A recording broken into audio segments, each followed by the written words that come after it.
Okay, finally. Sorry about that if anybody was actually waiting. I had some issues as usual with the getting the live stream set up. Hopefully audio and everything's going to work. It's always kind of touch and go with these live streams.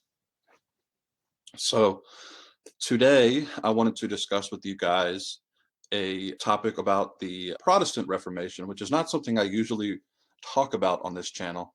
I find a lot of the times that the engagement with Protestants, with as far as how Catholics engage them, as well as how the Orthodox engage the Protestants, there seems to be a lot of straw manning the Protestants. And I don't like to do that. And I'm not an expert on Protestantism, at least as far as its theology goes, though I do have knowledge on some of the history of it. So I wanted to talk about some of the history of it and do the best that I can to actually do service to the historical narrative without propping up necessarily any one side against the other, just kind of lay it out how it actually happened.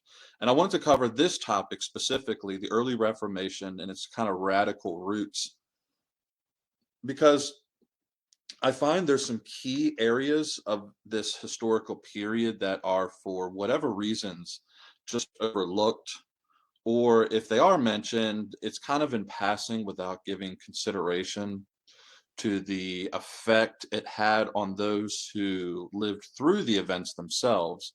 And they say that hindsight's 2020, and while I agree with that to an extent, you have to be careful because sometimes hindsight misses the intricacies of an event, what it would have been like for the people that were on the ground at the time living it. And here's, I'm talking about this early period, the early to mid 1520s, when the uprising in the wake of Luther's writings had an effect that weren't necessarily the intended effect, but they were the effect. So often, what we see is 1517, the context of Luther's 95 Theses is laid out. And then we kind of jump to the actual Reform movement a little bit later as it became not necessarily what it was in its conception or what it almost or easily could have become. And, to make sure I'm not accused by my Protestant interlocutors, many of whom I have great respect for, I feel like a lot of the times Catholics and Orthodox should be a little bit more humble in their approach to some Protestants.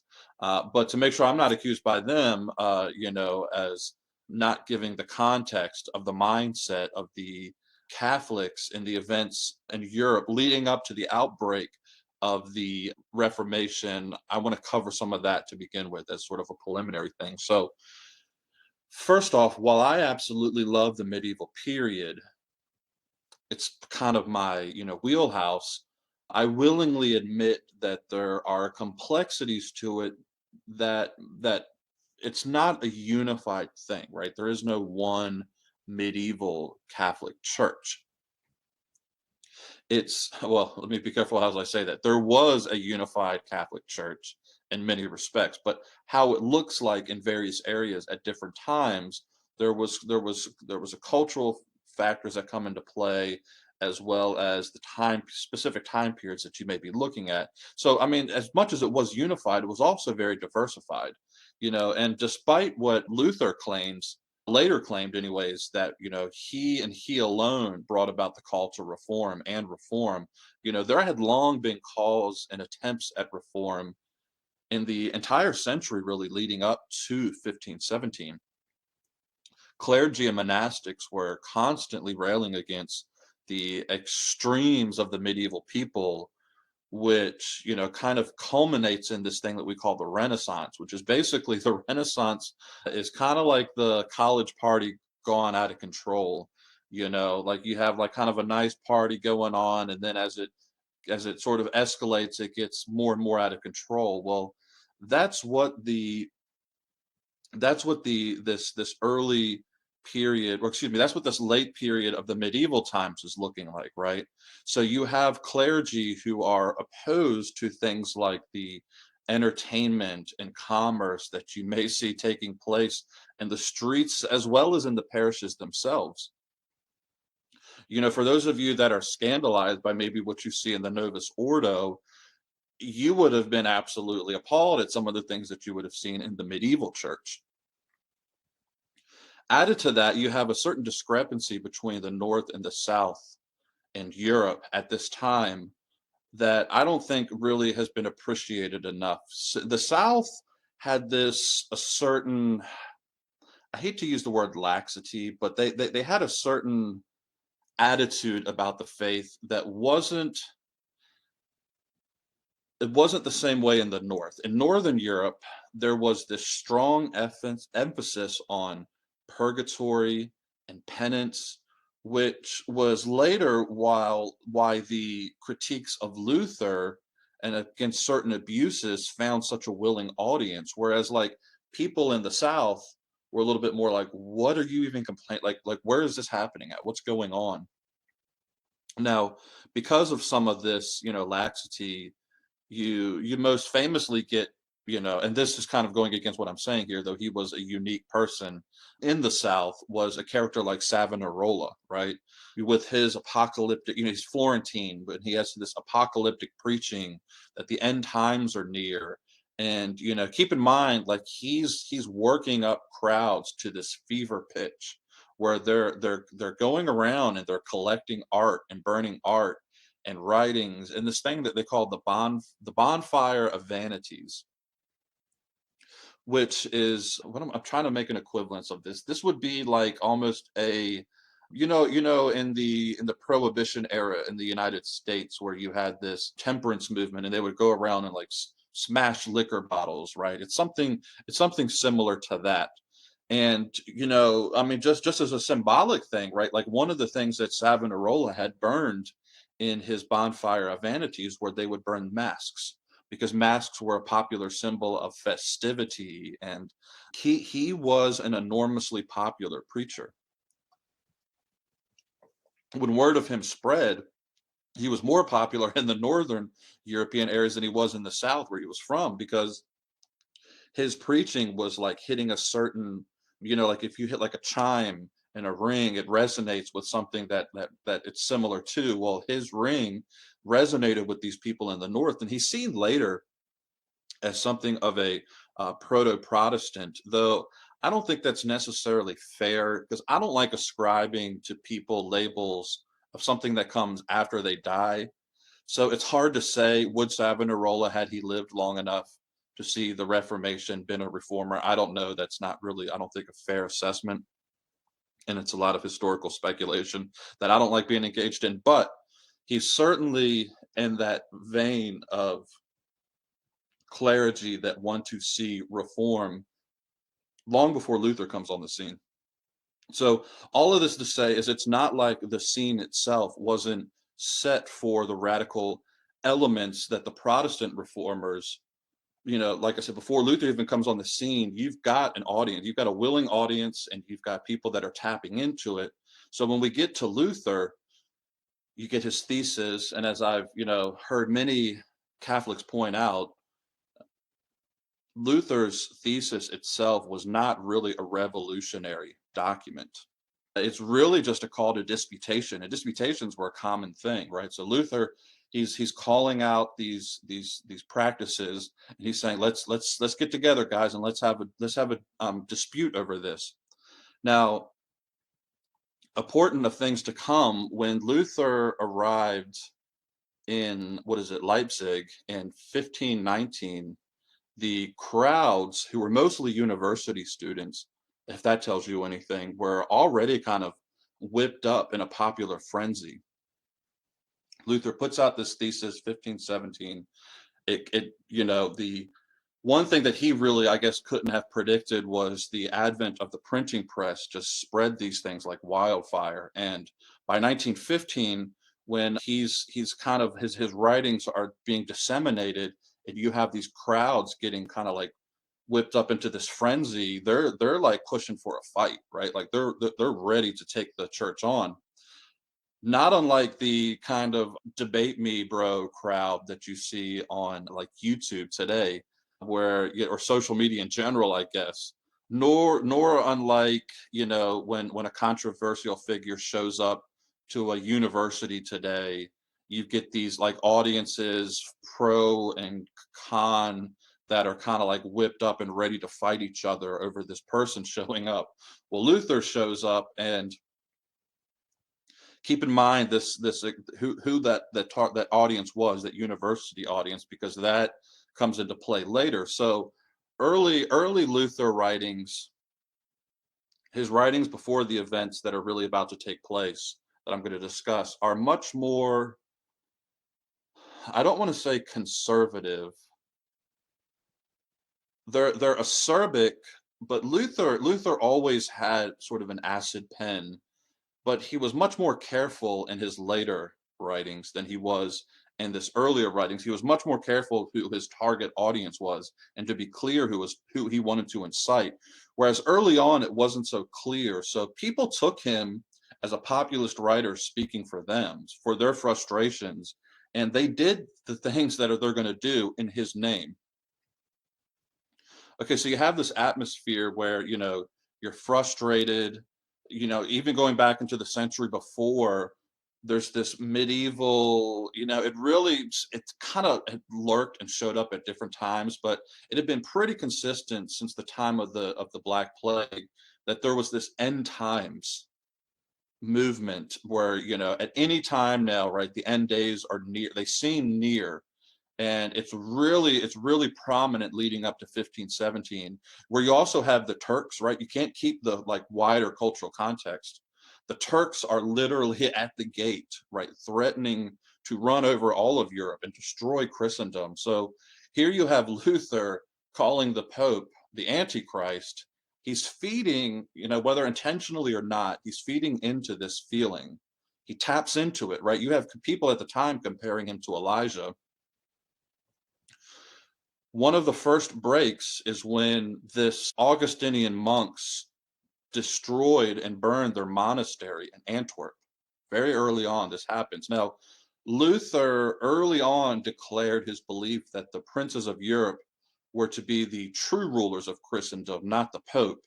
So, he's kind of quickly but torn between this ideal of having the general, he wanted everybody to accept his gospel, and how princes actually reacted to it.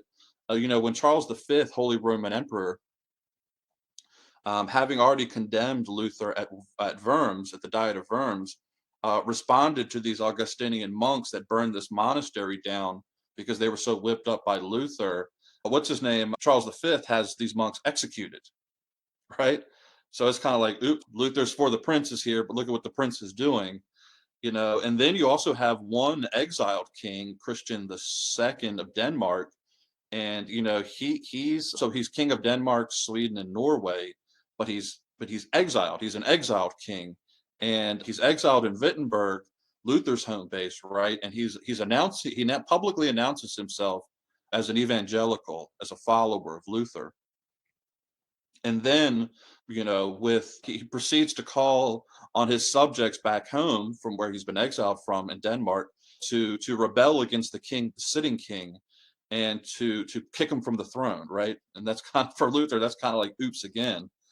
So in the middle of all of this, Luther publishes his work on the Babylonian captivity, where he declares that all the baptized are Lord of all, adding further confusion as his supporters took this as him to mean that we're all to lead the church. Whatever class of society you happen to be in, Luther's calling us to all be the Lord of all. So To be clear, leaving aside for a moment the peasants, the top rulers in Germany at the time was not the Holy Roman Emperor. It was the electors who approved the Holy Roman Emperor. So before he could be crowned, the Holy Roman Emperor had to have the approval of these various electors. And while Luther distrusted them as a whole, he turned to their lesser nobles as his target audience that he has in mind. So now here I want to pull away from Luther for a second and turn to Zwingli, right? From the Swiss town of Zurich. Because it's into this that it's because Zwingli himself would later claim that when he falls out with Luther, that he had come to the Protestant gospel in 1516 before Luther even came on the scene. So while he undoubtedly admired Luther and respected him, especially at first, he really owes nothing to Luther, according to his own word. Now that's arguable, but remember, the Swiss broke off from the Holy Roman Emperor in 1499. So they're outside of his influence and his military strength. And Zwingli considered himself a humanist in that Erasmian mold. Okay, so that's coming off the popularity of Erasmus. Well, Zwingli considers himself Erasmian. So he's hopeful for change. He has a certain optimism that Luther, as a good Augustinian, just doesn't have, right?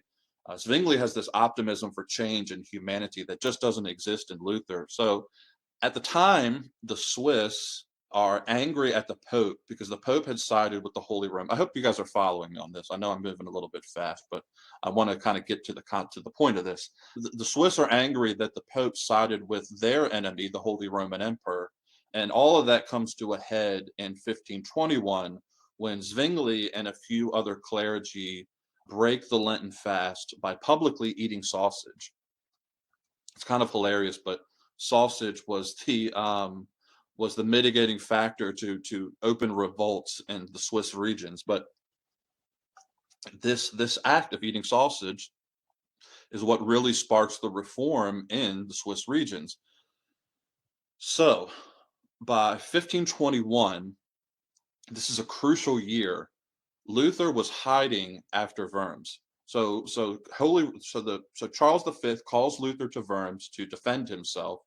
Luther defends himself, and when he leaves, there's this uncertainty because when years before, when Jan Hus was called by the emperor to defend his positions, he was given basically a pass by the emperor that says, when you come to defend yourself, we'll make sure that no one captures you and kills you.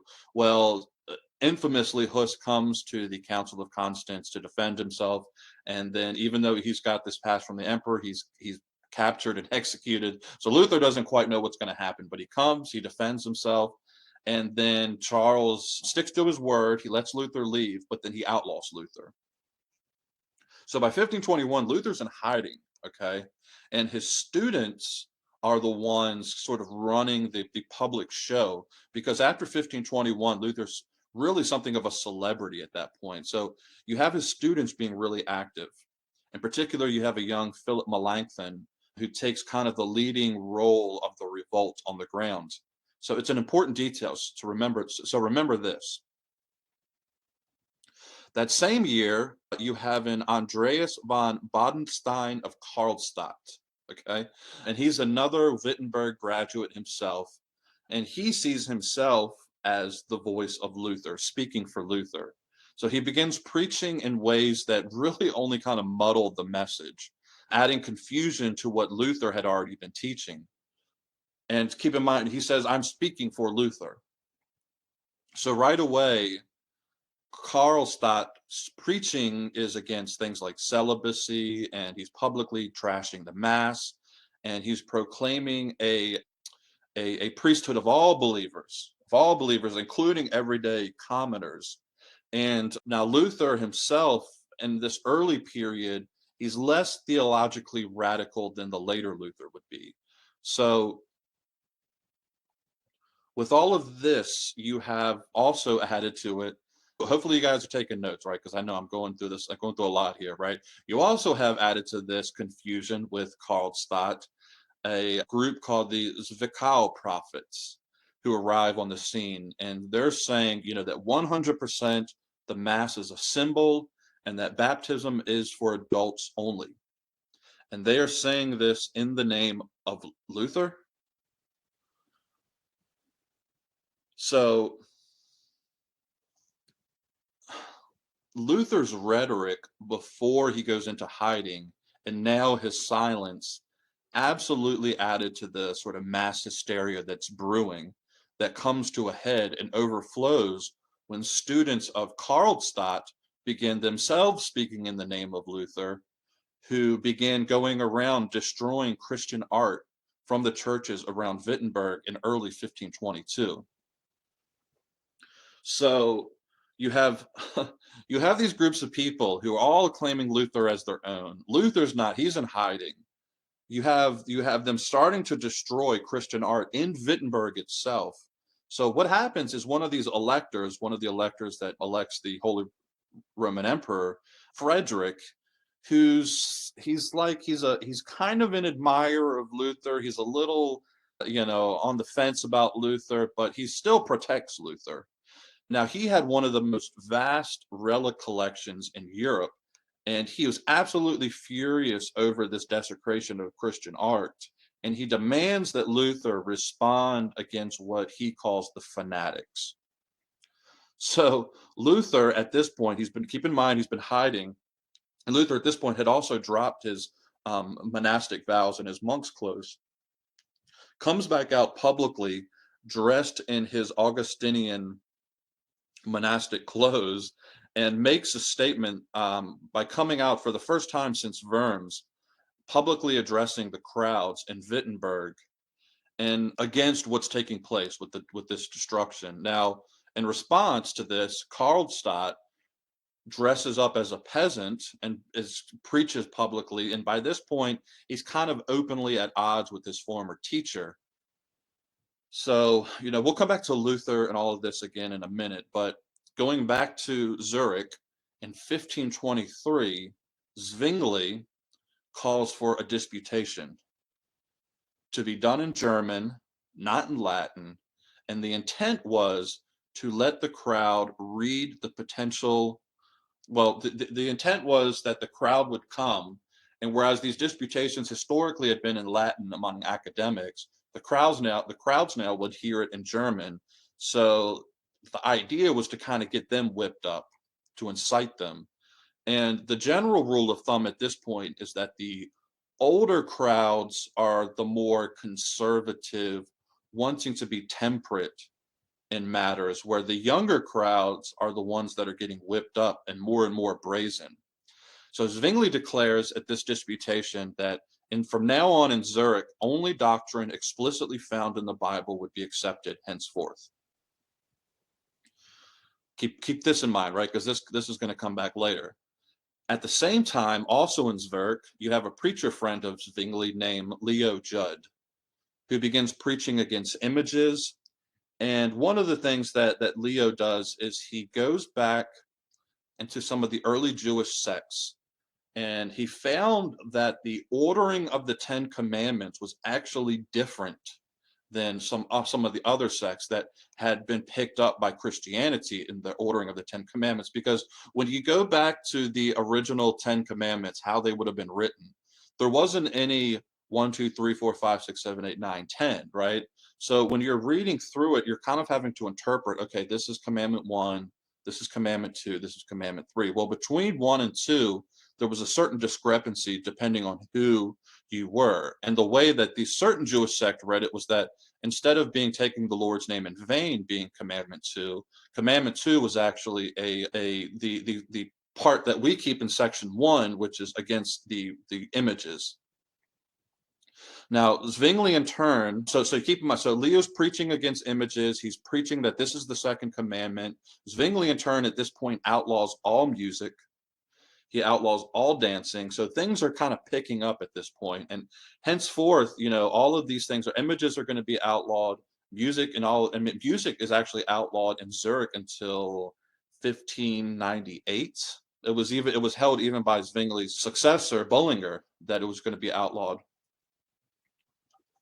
determined per his reading of the Bible that there would be no music. So at this point, the die is cast. And immediately following these exhortations about the images and the reordering of the commandments, the city's youth mostly begin entering all of the churches, and they start destroying all the images and statues. Now, the churches at this point, they become sort of commandeered, and the mass is banished overnight. Okay. Events started getting away from Zwingli himself. This is kind of a common theme in this early period, right? The events are getting away from the people that are like sort of inciting this. So Zwingli, as he's whipping up the young kids and the people into a frenzy, the subject that broke it all apart was over infant baptism. Now, Zwingli, like Luther, believed that infant baptism is applied in Scripture. But here he had just declared for Zurich that only things that are explicitly found in Scripture are to be doctrine.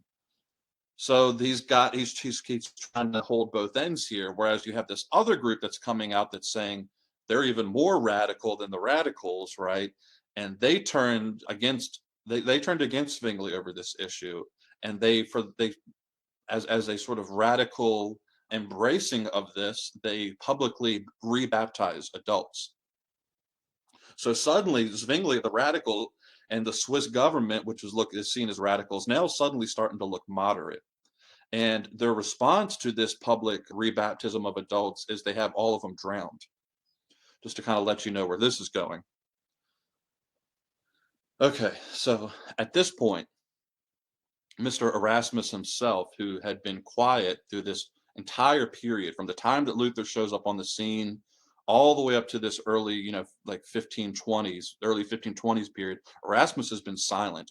And people are like, hey man, you kind of started this stuff, right? Like way back when. What do you think about this? Luther says, he's kind of speaking like he's for you. Zwingli's definitely for you.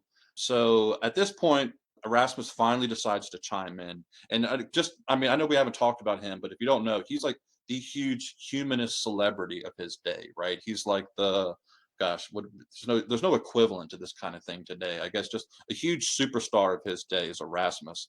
So Erasmus chimes in, whereas historically, Erasmus was quick to sort of bash Catholic prelates that he was suspicious against, whereas he's been silent since Luther and this Reformation starts breaking out.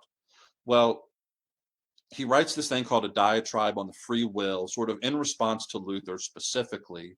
Luther, in turns, responds with one of his most famous works. It's called On the Bondage of Free Will. Now, remember that the Turks are close, right? The Turks are at the gates. The end days are coming at any point. The levee of Christendom really seems to be starting to fracture and break at this point. Now, a careful reader of Luther way back in 1518 would have noticed that when he wrote his address to the German nobility, that Luther was not a fan of popular uprisings. But of course, the people on the ground, they're reading of Luther what they want to read, and they're reading into him what they want to read. Now, the princes of Europe were not about to let these commoners revolt and take over their city, no matter whose name it was in, whether they were sympathetic to Luther or not. They were not about to let these people in the name of Luther just start rising up and trashing churches and just running amok. And they were particularly not happy with sympathetic preachers to Luther who were adding fuel to this fire. I hope you guys are following all of this. I hope it's kind of making sense. But Luther himself had opened up Pandora's box, right? And once you open up Pandora's box, there's no shutting it. And some of the more just to give you an idea, this is not something that we're necessarily proud of, and we Catholics don't talk about it much today, but some of the more radical among these groups were from the friaries, right? From the monastics, the friars of Franciscans, right? Now, I love the Franciscans, I hold them dear, but there was a radical element among the Franciscans, and they jump on board to Luther. And it's a sad thing, but Francis of Assisi is not talked about much. Francis of Assisi became a favorite target of the iconoclasts, right? I'm sorry it's getting so dark. I would turn the light on, but I had to go over there to do it. But anyway, it's getting ready to rain here. That's why it's getting dark. But anyways, Francis of Assisi is a favorite target, and I can only assume that the reason his images became such a favorite target was because these friars who were, they were followers of him at one time, and now all of a sudden they've learned that images and things are graven. They start smashing images of their once beloved founder. Now, by the time you get to 1524, everything goes ablaze.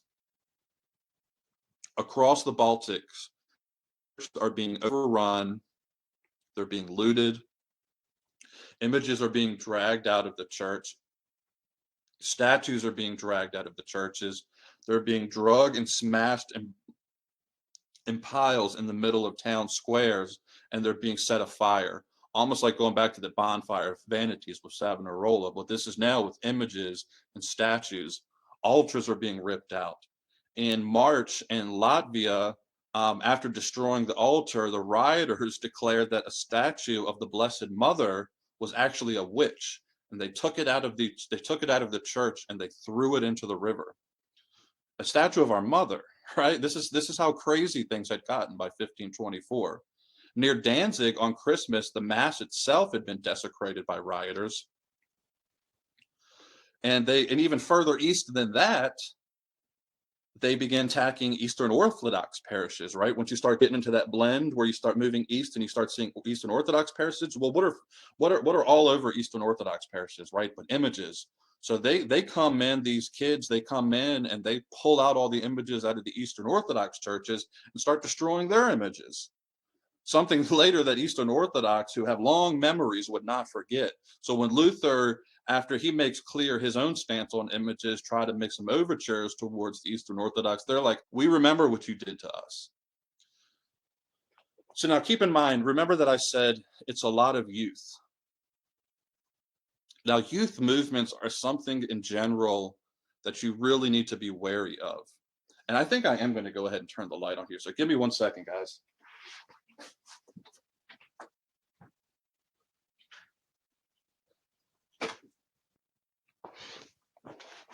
We're getting ready to get a big storm. So youth movements. So whenever you see somebody who has whipped up the youth, you should be wary, right? And you should be cautious.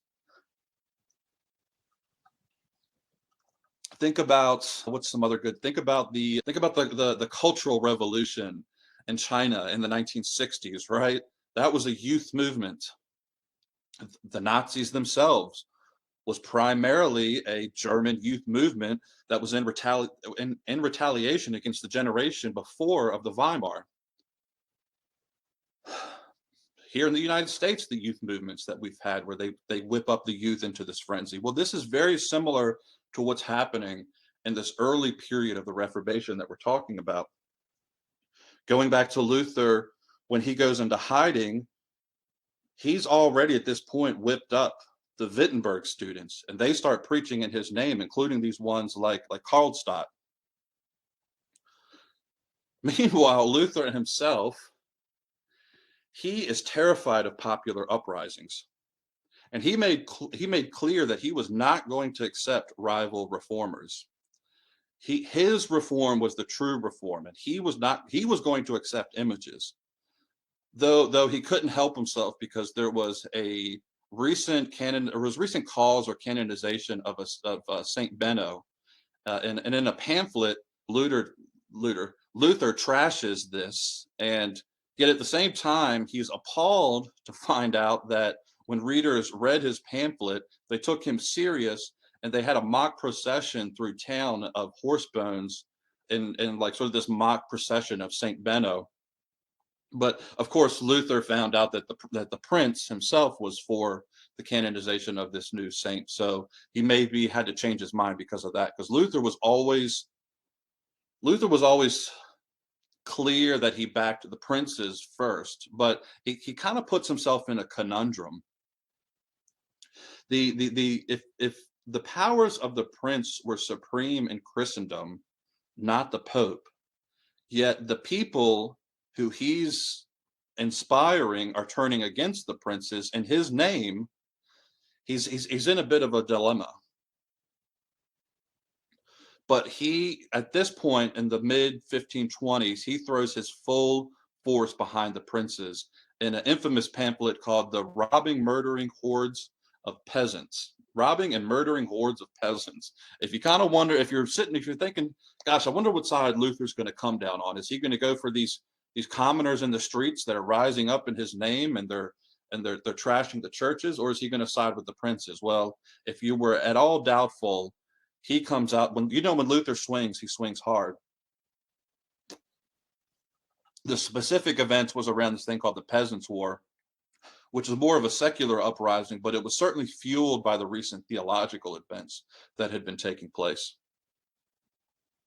Now, Luther and later Protestants would try to kind of tuck this period under the rug, sort of, or they pawn it off. You hear this often. They pawn it off on like radicals, right? This was the radicals, but you have to realize that these radicals were fueled themselves by Luther, intentional or not on his part, right?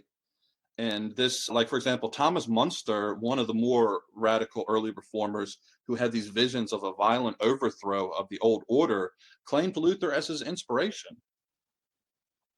So I want you to imagine, especially if there's any Protestants that watch this, who could kind of act, shocked and, utterly appalled when you later see how the initial response of the Catholic Church to Luther was.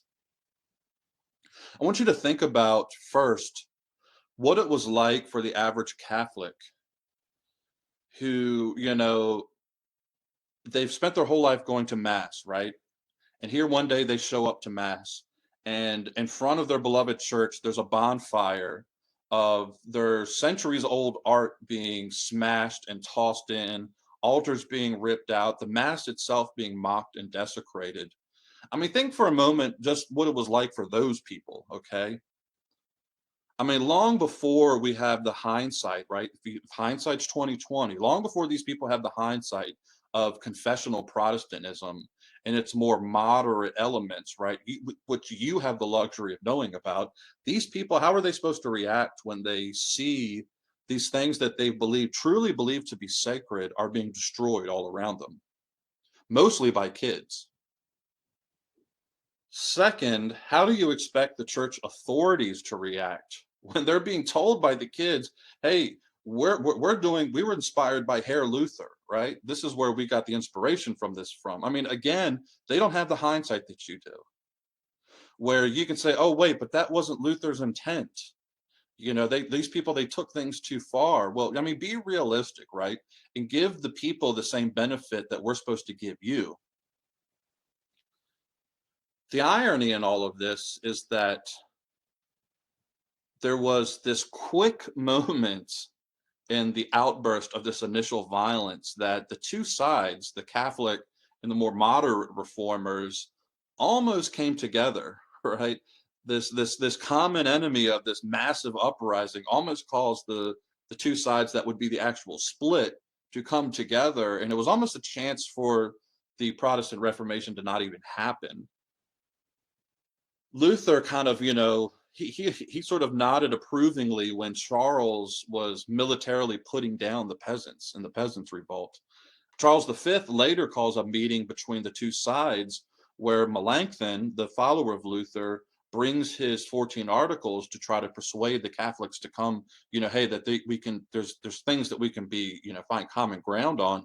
And the emperor's senior advisors, the Valdez brothers, were sympathetic to Luther's message. And I'm actually going to talk about that next week when I do the one on the Tridentine reforms.